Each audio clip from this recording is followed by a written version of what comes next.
Coup de théâtre en Tunisie, Nabil Karoui va être libéré. Le candidat en lice pour le second tour de la présidentielle était emprisonné pour blanchiment d'argent. Il doit affronter dimanche Kaïs Sayed. Les avions quittent la base militaire de Diyarbakir. Au loin, les premières explosions. C'est officiel, l'offensive turque contre une milice kurde au nord de la Syrie a commencé.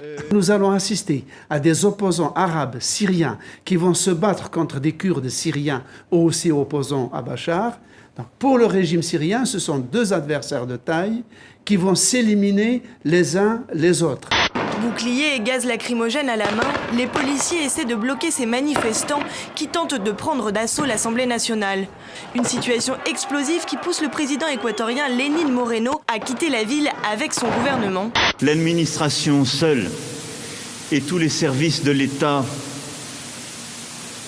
ne sauraient venir à bout de l'hydre islamiste. C'était une manière pour lui d'indiquer qu'effectivement, nous vivons une période où le terrorisme qui se réclame de l'islam, qui évoque l'islam, est relativement insaisissable. Longtemps, je me suis couché de bonne heure. Parfois, à peine ma bougie éteinte, mes yeux se fermaient si vite que je n'avais pas le temps de me dire « je m'endors ».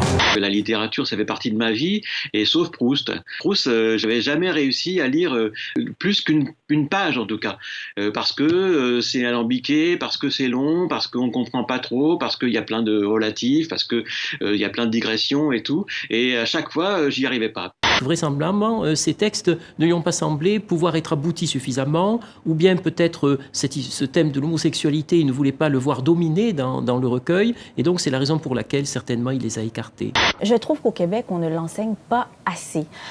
C'est très rare d'avoir des corpus universitaires dans lesquels on retrouve des cours sur Marcel Proust. C'est important de se libérer de ce que nous avons vécu, soit dans notre enfance, dans notre adolescence ou présentement.